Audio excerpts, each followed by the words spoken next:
Thanks for pointing out the gray hair. I really appreciate it. I'm old enough to have been at the first PubMatic conference in Fort Mason. I don't know if anyone else was there. Rajiv, you were there. So anyway, it's good to be back. I like to joke I'm growing old with ad tech. It's wonderful. So I want to bring up my panel. So first, we've got Mike Lamb, I think the president of MediaMath, Jason Kint, the CEO of Digital Next. You got walk-on music. I like it. Jonah Goodhart, CEO of Moat, and last but certainly not least, Linda Boff, the newly named CMO of General Electric. Come on. So, I mean, this is a sure sign of the growth of this industry that we have a real-life CMO at an ad tech conference. It's amazing. So I'm going to start with you, because this is a very rare thing, let me tell you. So, you know, the name of this is viewability or visibility, but I want to talk more about, you know, than just viewability. We'll get into MRC standards and in the weeds and all that stuff like this. Don't worry, I'm not going to start with you. Please don't ask me those things. But no, because you take a much, like, sort of, I would assume, more holistic view than, like, sort of figuring out how many pixels in an ad to the counts for viewability. What is top of mind when it comes to you as a CMO of a brand like GE, when it comes to this idea of viewability or just attention in general, the battle for attention? I'm glad it's great to see you and really nice to be here. Attention is such a big word. In fact, Jonah and I were talking about this before we came on stage. When I think about this topic broadly, I think our brands, and I suspect many other brands, but I'm just going to speak for GE, we think about how we program our content. And we think about it in a fairly bespoke way. So, you know, it's great to have Jason up here because a lot of the publishers he works with are the publishers we sit across the table from and have conversations about how our brand is going to come to life. And I am presuming that we're going to create amazing content that drives attention. And as I said to you, if the measurement of that is people seeing 1 second of it, I shouldn't be in this job. So you're saying that's not good enough? That's not good enough for a big brand. It's not. And yet, Jonah, we are in a situation here where we're still sort of talking about, I'm reminded of like Allen Iverson. I don't know if you remember Allen Iverson at the Sixers when he was like, practice, we're still talking about practice. It's sort of the same with viewability. What is the current sort of, I mean, you guys are measuring viewability. You're one of the accredited vendors. Have we finally settled on this is an agreed upon standard?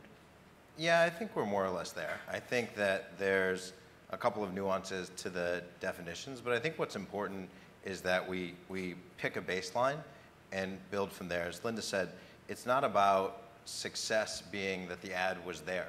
Certainly if the ad wasn't there, then it's not successful, but success in marketing is about communicating a message. It's about driving attention, and I think in the end of the day, we have to ask questions about what the KPIs should be for marketers. I don't think viewability is a KPI. I think viewability is the baseline transaction currency. You shouldn't buy ads that aren't there. But I think ultimately we need to ask questions about how do we move towards better metrics, in our mind, better attention-focused things, because at the end of the day, there's a certain amount of time and attention that a consumer has every day, and it's a marketer's job to communicate effectively to that person, and that's what we should be measuring. So I would guess, Jason, that means that all ads should be, every publisher should serve 100% viewable ads. Ultimately, yeah.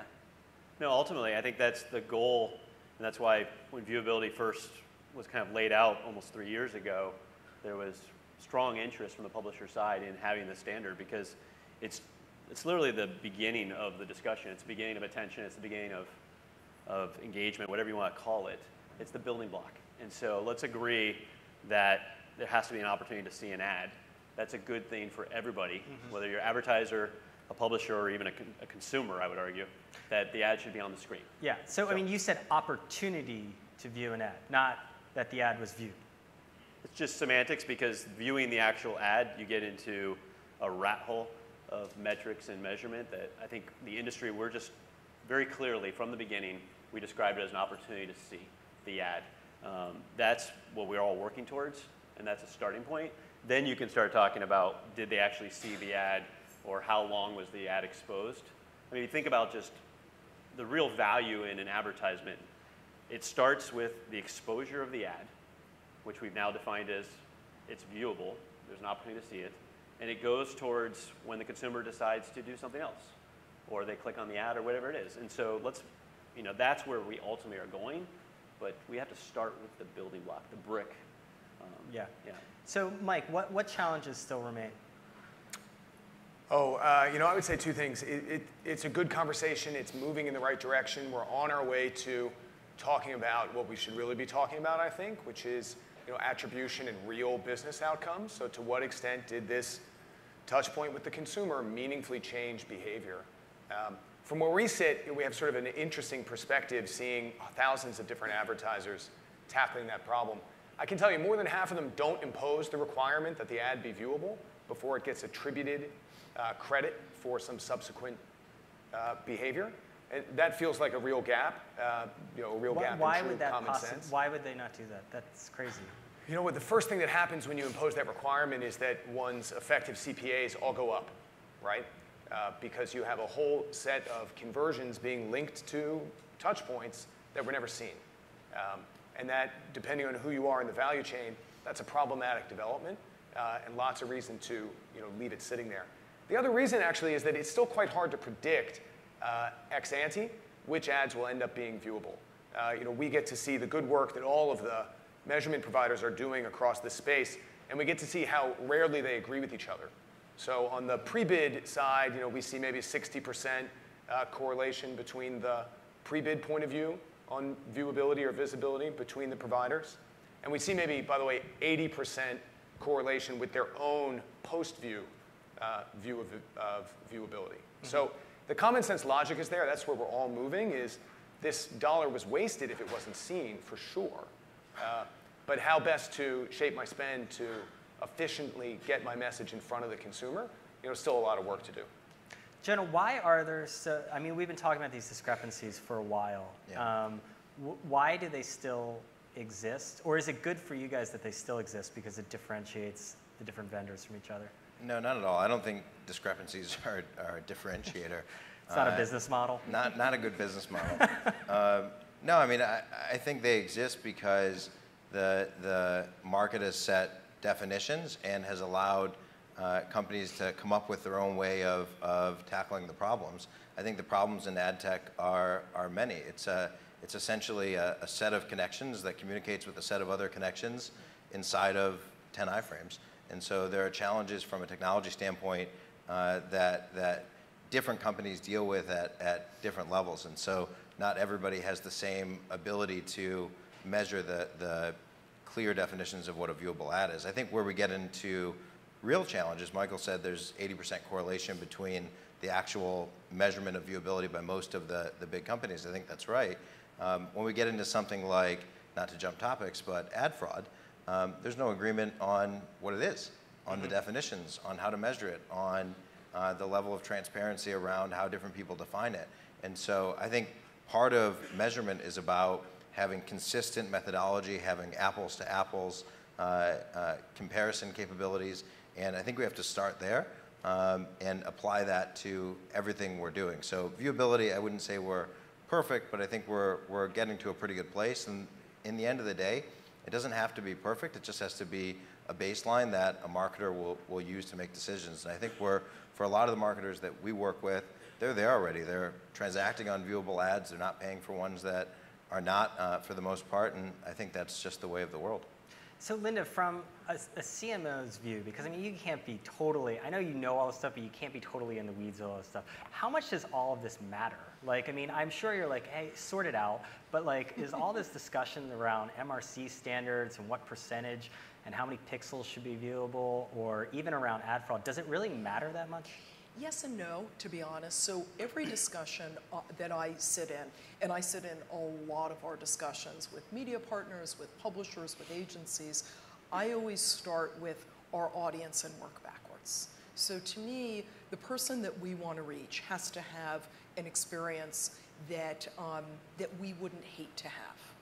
And I often challenge the team and say, well, why would we buy something that if we were on the other end of that, we would not enjoy? So that's really macro, right? What's the experience of the audience that we're trying to reach? From there, I think you go backwards toward the technology. I don't, from where I sit, need to know the ins and outs of the technology. Thank God there are the people like Jonah and the others who do. What I need to know is, what's the experience going to be like? Is it going to be seamless? Is it going to be enjoyable? Is it not going to be a turnoff? And I think technology matters. I can't start the discussion there, not even because I don't want to get my hands dirty in it. I just don't think it's the right place for a marketer to be starting the discussion.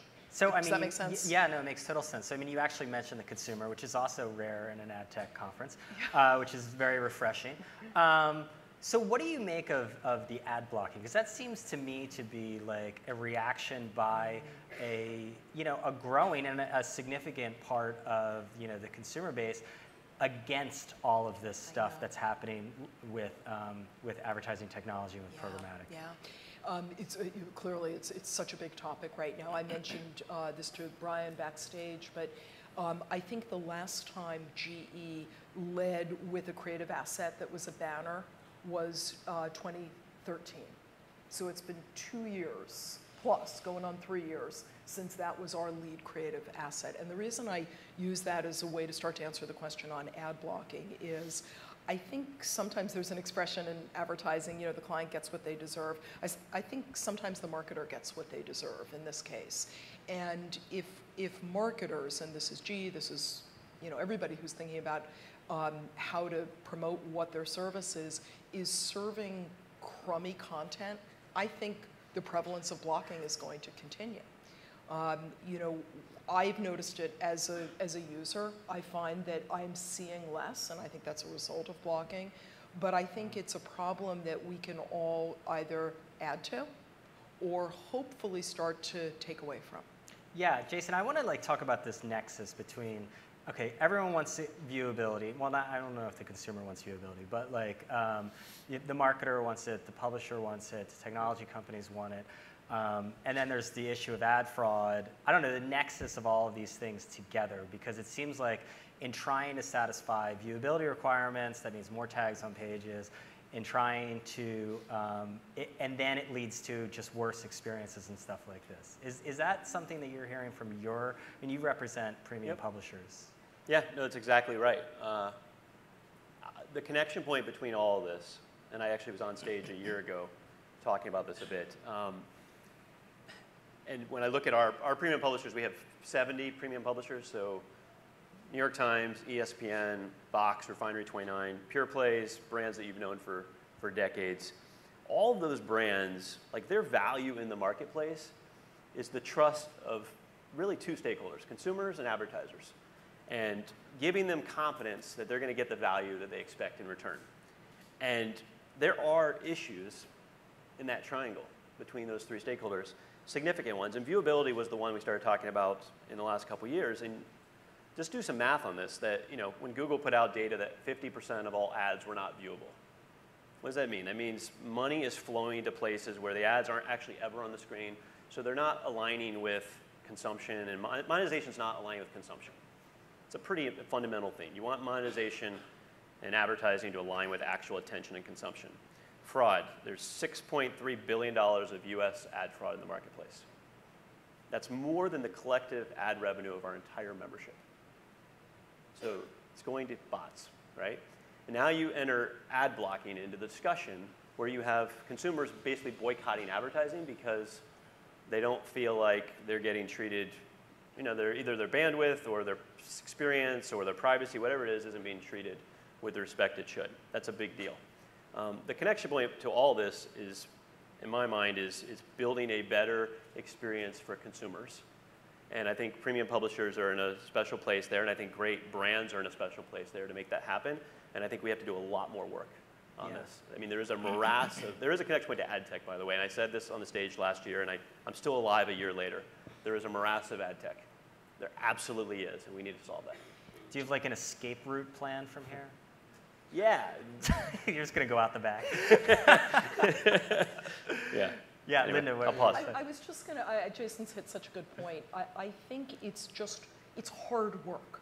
So when we sit across the table from many of the folks that Jason mentioned, whether that's Refinery 29 or Mike.com or Vox or New York Times, these are not easy, quick programs that we're working on. They take a lot of time, they take a lot of effort, they take a lot of creativity. That to us is we want to spend our dollars on that. We don't have any dollars to waste. So I can't have 20 cents of my dollar going to, going up in smoke. Yep. But make no mistake, these aren't easy. I think they provide a much better experience and much better content, but I think they take time and willingness. It's interesting is you don't have dollars to waste, but you don't do any programmatic ad buying. Because the whole premise of programmatic was to eliminate waste. Yep. So explain that.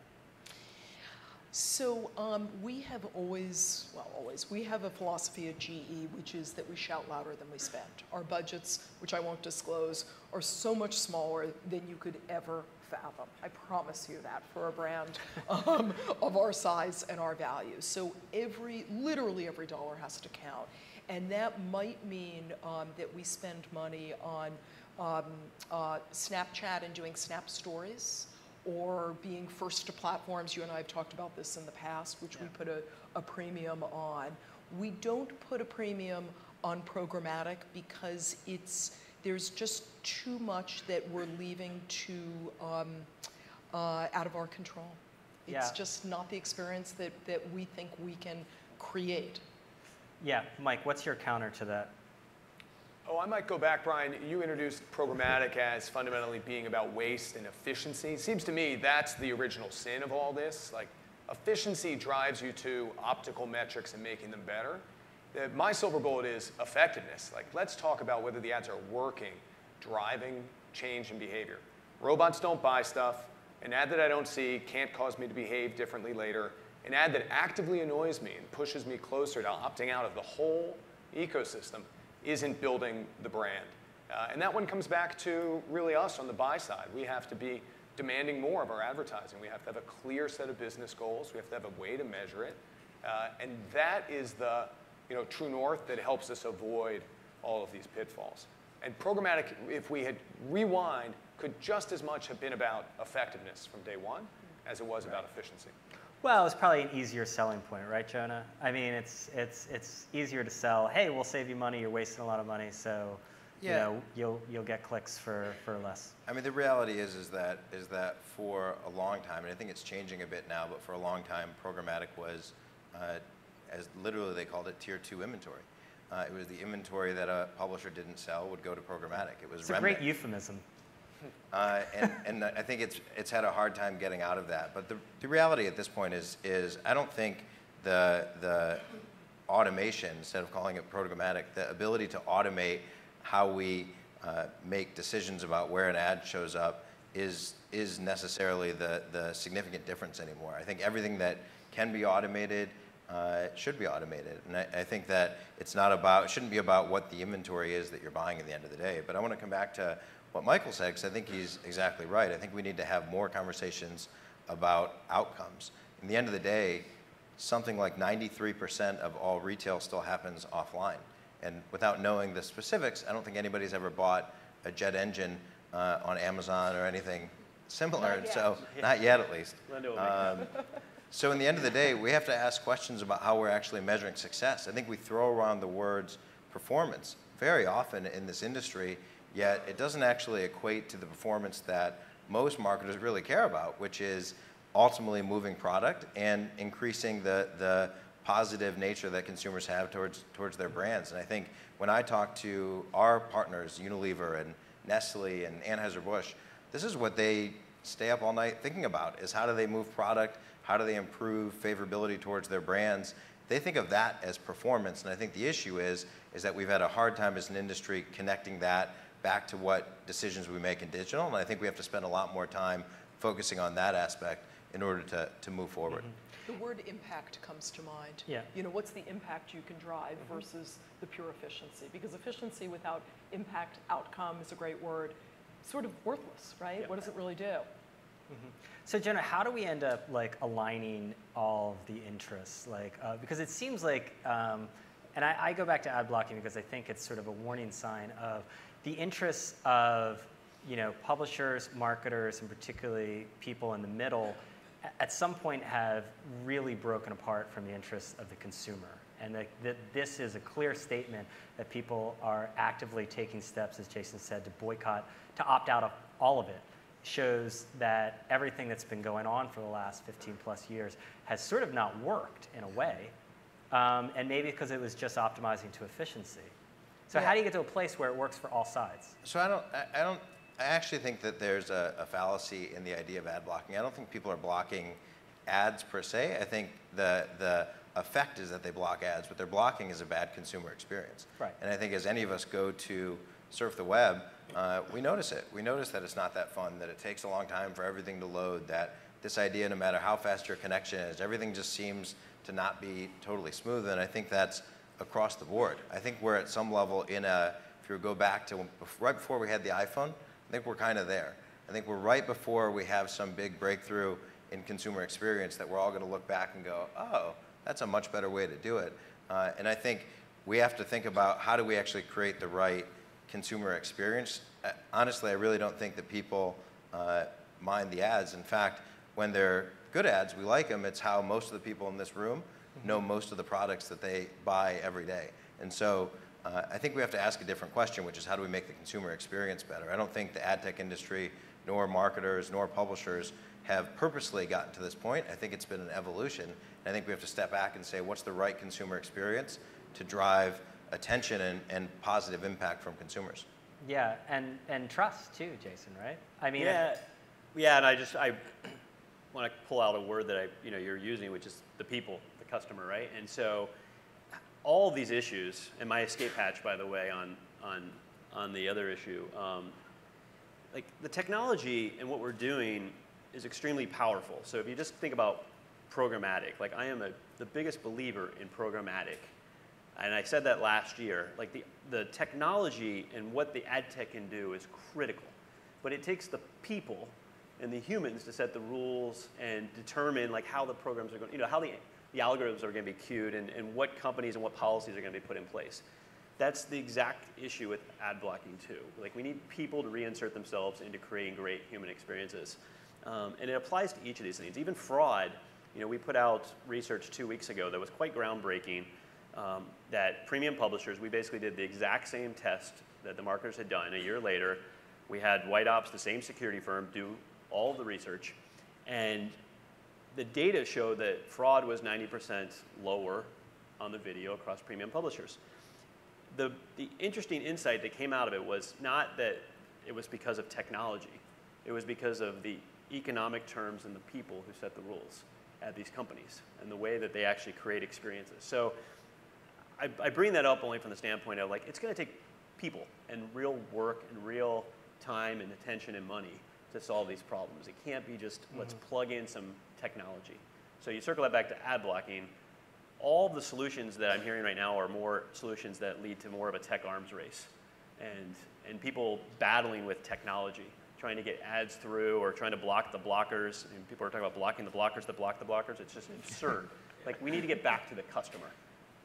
It really resonates with me. I mean, I would think we all ought to look around and say these are the things that happen when we are lazy.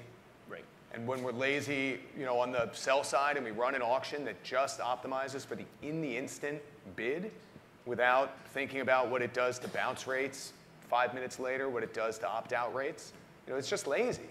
And we're lazy on the buy side, right? So when we use all this wonderful technology, we don't have any first-party targeting, so we have no real point of view who we're trying to reach.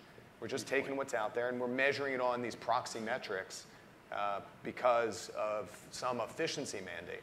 It's just lazy, and it opens us up to all these problems. So a real partnership with a buyer and a seller to make something happen in the real world is just naturally insulated from all of these pitfalls. Yeah, I go back to sort of retargeting usually with that, because I mean, I think of like all the stuff that's going on sort of behind the scenes, within the advertising technology industry, and like retargeting actually leads to like The Onion the other day actually had like a very funny headline about someone being stalked by sneakers across the web. I mean, that's pretty bad when that sort of enters the cultural lexicon.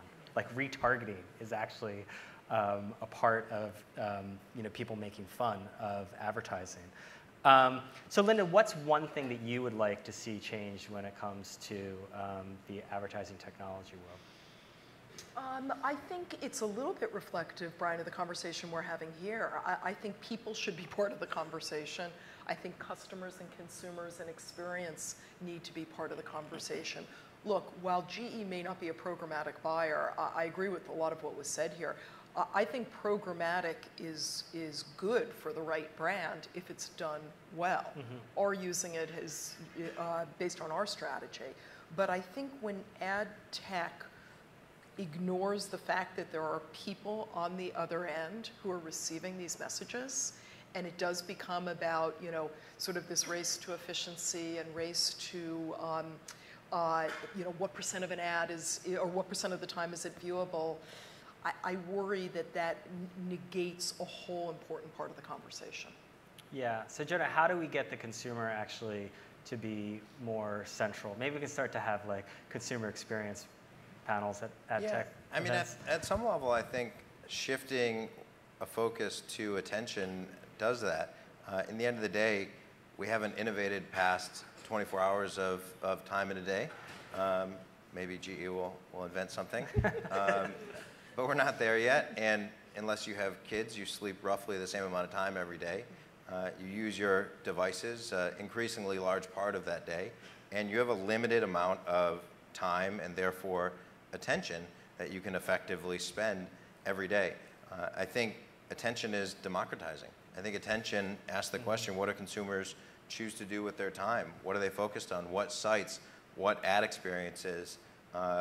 What content experiences? And I think by moving the conversation towards attention, we have an opportunity to actually get back to something that makes sense for consumers. You made a comment, Brian, earlier about consumers may be the ones that don't care about viewability or maybe don't benefit from viewability. I would argue, in the end of the day, if we can get the ad experience right, and I think we have a real opportunity to do it in digital, especially for brand marketers, I think it's a very good thing for consumers, and I think time will tell, but I think a shift to attention would be the right path for most companies.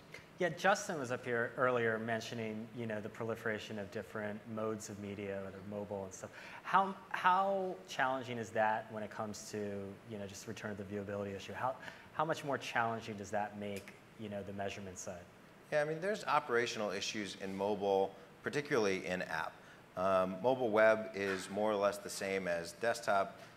We measure mobile web at massive scale today. So there's not really, when people talk about mobile, mobile web is not really the issue, it's apps. And the issue for apps is that to do measurement that's new, to implement Moat, you have to actually update the app's SDK for the most part. When you update an app's SDK, you have to push it to the App Store. And a consumer has to actually download it and hit the little update button. Big companies push updates every week. Smaller companies don't do it as often. And so there is some friction in actually getting measurement code out there, but I think it's just a question of time. So over the next 3, 6, 9, 12 months, I think we'll see a different landscape there. In the end of the day, though, I think this is not about measurement or operational friction around rolling it out. We have to have measurement, we have to have independent measurement, but we have to change the conversation. We have to make this about what real outcomes look like for brands. And if we do that, and that's true north, as Michael said, I think the industry will align in a good path for most folks. So, Jason, is that the sort of hopeful message? Is mobile the sort of do-over for the screw-ups that happened in desktop? I feel like I've heard that for a while, and I've always cautioned against it because I haven't seen, having been in the industry a long time, I haven't seen anything with mobile that's unique from desktop. Like the same, it just adds more complexity. So all these problems are going to exist and be, I guess we have a chance to do them from the ground up, but I think that's dangerous. I caution that also on other fronts because none of these platforms, they never go away. So desktop's always going to exist. They get more complicated. There's more and more devices and screens, and that's going to be a constant. There's going to be something new. So we have to figure it out, and we have to ultimately figure out a way to make sure the value exchange is right. And mobile brings in, I should point out, I mean, there's also a complexity that I worry about in terms of we're shifting on mobile, it seems more and more towards a closed ecosystem. And that concerns me in a big way. I mean, that should concern anybody who cares about innovation and the open internet and what's so critical about what gave us this gift 20 years ago. You mean the power of Facebook and a few other platforms? Yeah, well, you got a carrier now that's able to share all of its data across its publishers that are inside of its wheelhouse. I mean, there's a few companies that have access to most of the supply chain and the data in a world that's going towards closed environments. That we're just in a moment in time, but we don't want that to happen. The people of the internet should not want that to happen. Yeah, the people of the internet. I think just the people. So, Mike, what ends up becoming for your clients, the big challenge with this shift from desktop to mobile? Mobile's interesting. I think as a consumer, the expectation of utility is higher. This thing's in your pocket. You take it out to do something. Therefore, your hope and aspiration as an advertiser is to provide more value. But the formats and the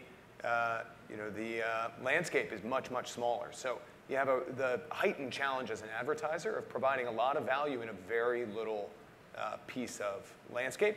The good news, that maybe a curse or a blessing, is the contextual information we have is much, much, much richer in order to describe that dialogue. So I think the big opportunity in mobile is finding the way to connect those two things. How do we use the hundreds of descriptors we now have about this chance to have a dialogue and connect it through to truly useful communication from the brand? And mobile is a chance, maybe not to try again, but to try to hit that target on a bigger playing field. Okay, I want to open up to questions. I know it's my two big takeaways were that consumer experience should be the #1 topic of all of these events, and then that we should be focusing probably more on outcomes and a little less on the way stations to there. We have a few microphones, I believe. Want to open it up? I know we have one up here, but here comes the mic.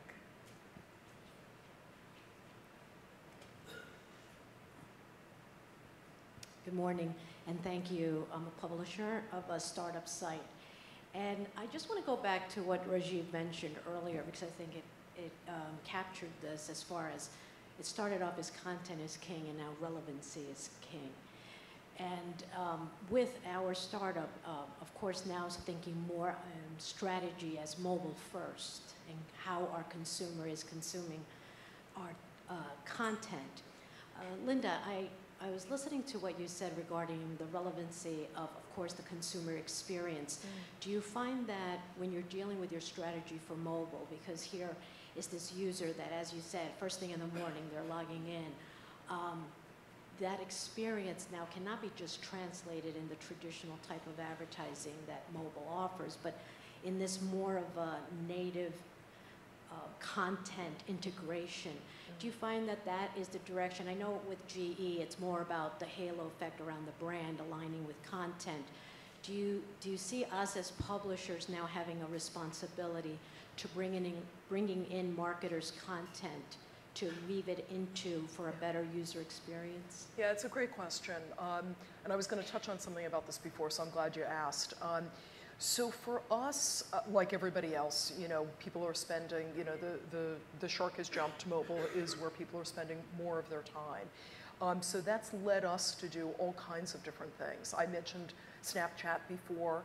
We're doing a lot on Snapchat. We're doing a lot with Snap Stories, not necessarily as an advertiser, as a content creator. Instagram is a place, again, as a content creator. Our brand has been there for 4.5 years. We have a beautiful stream of majestic industry, giant wind turbines and locomotives, et cetera. We've recently rediscovered, and I say rediscovered because I think this is sort of a back to the future moment, podcasting. As once upon a time, quite a long time ago, before any of us were around, there was something called the GE Theater, hosted by Ronald Reagan. So that's how long ago it was. So we started something called the GE Podcast Theater. So I think this is almost a different panel and different conversation, but I think this idea of customer experience, sometimes customer experience is about being deliberate and being slow, And I think that's in some ways why podcasting has had a bit of a rebirth. So we have embraced mobile. We've worked really closely with publishers. Some of it is native. Some of it is just completely organic, if you will. And I think the onus for marketers and for publishers in native, if you will, is that the bar is higher. That's something I always believe, that if you're going to create something native, it can't be just as good as the content. It actually has to be even better. Otherwise, you have no chance in people looking at it. Okay, we have time for one more. There's one over here. Hey, Tyler Simmons from Foursquare. Doesn't a lot of the responsibility fall on the publisher in this scenario? Because the publisher owns the content and the ad slots and how many pixels are placed on their site from just different SSPs and ad providers. Couldn't the publishers kind of take control of this, clean up a lot of their sites, decrease the number of ads, the number of ad calls that slow down the pages, and then buyers are probably going to be more willing to pay a higher CPM for a guaranteed viewable ad or higher quality ad experience and getting the consumers less inclined to opt out of advertising. Jason, come on, this is up to you. I think publishers absolutely have a significant role. I think it's an industry-wide issue, though. I think publishers ultimately try to serve their advertisers the best they can, too, along with the consumers. And that's what's led us to a lot of the issues. But I think you need all the players at the table, partially just because, and I tell our members this regarding the DCN bot research we put out on ad fraud, is like, you can't just stand up there and say, okay, we're the 70 premium publishers with these clean, well-lit environment. And I think some of our members, I tell them they need to improve, actually. Their sites are not, they still have issues, right? But they can't stand up on a mountain and say, we're better than the rest of the web. They have to work at it every day, and they need the rest of the web to also come along. And that means bringing along the advertisers and the consumers in that discussion, because it is a tragedy of the commons issue. And even if our 70 premium publishers had absolutely the best, perfect experiences, those other places on the web would cause ad blocking to get installed and would cause all sorts of other issues that would tear down what we're doing. So it's a fair point, and I think we have a high level of responsibility too. Okay, we're out of time, but Mike, Jason, Jonah, and Linda, thank you very much.